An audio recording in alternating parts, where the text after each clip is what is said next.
The sentence that saved a $10 million deal wasn't even said to me. Automotive customer, renewal plus an expansion, quarter end. 9 deals running, and I'd never been more organized and focused in my life. We're in the meeting and it's all going well.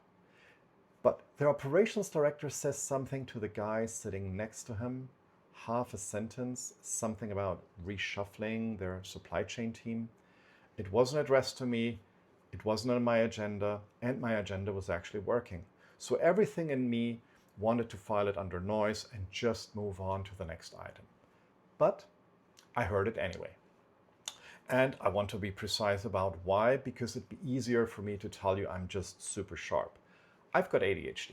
My attention doesn't always stay where I pointed. Most days it can cost me. I can lose the thread in long meetings. That's why I write everything down. That day it picked up the one thing that nobody said to me. So we pulled the thread.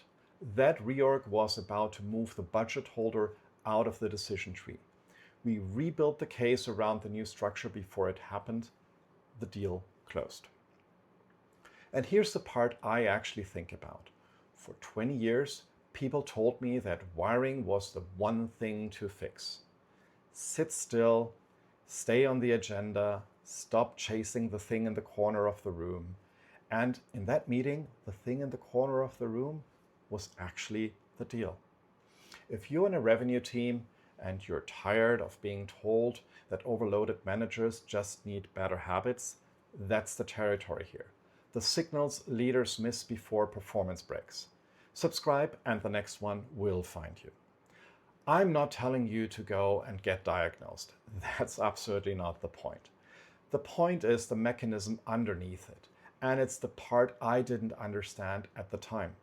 When the pressure goes up, your attention doesn't slow down, it just narrows. You get sharper in the middle and blind at the edges. And here's the trap. It doesn't feel like impairment. You don't feel like you're missing things. You feel sharp. The narrowing feels like focus. That's why nobody catches it in themselves. Which leads me somewhere uncomfortable. The better you get at focusing, the more you're going to miss. And you won't know. We train for the narrow kind of attention. We promote for it. We call the other kind of a disorder. Now, put that next to the job. The person who needs the widest view in the building is the one carrying the most load. That's not a well-being observation. That's operational risk sitting in your org chart. Because what your company does about this next is the part I want to argue with. Somebody notices the burnout numbers, and the answer arrives as an app, mindfulness subscription, resilience training, a platform with a login screen. There's a large UK study in the description, tens of thousands of workers, and there was no measurable benefit from those individual programs. And what actually drives burnout? Workload, role clarity, manager support, time pressure, every one of those is a design decision. Somebody chose the workload. So I'll say the uncomfortable version. A resilience app for an overloaded team is an insult with a login screen. It tells people the problem is their capacity to endure the load rather than the load. And of course, they know it. That's why nobody logs in twice. Now the fair counterpoint, because I'd rather make it than have you make it in the comments. Focus isn't the villain. A leader who holds everything in peripheral view, all quarters, reads every signal and closes nothing. That's not awareness. That's an inability to prioritize wearing a better outfit. So the claim is narrower than focus is bad. Focus has a cost. The cost is your field of view, and almost nobody prices it. So I'm going to tell you to be more present. Nobody ever concentrated their way out of a blind spot. You have to build it because you won't get it for free. 3 things I actually do, and they're boring on purpose.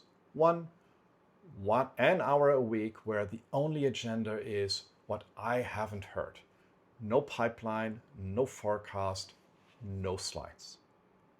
2, in every one-to-one, what's on your plate that shouldn't be? Not how are you, because how are you gets you to fine, and we both know it's theater. 3, after every customer meeting, what got said in the room that wasn't said to us? That third one is worth $10 million to me so far, and I still almost let it go with the wiring that's supposed to catch it. Somebody on my team heard that comment too. They assumed if it mattered, I'd have picked it up. That's the bit that should worry you. Not that I nearly missed it, that everyone in the room was waiting for somebody else to be paying attention. Tell me in the comments, what catches more deals in your world? Spotting the signal or making the time to look for it? I'll go first. This is Leadership Signals, what leaders notice before trust shifts.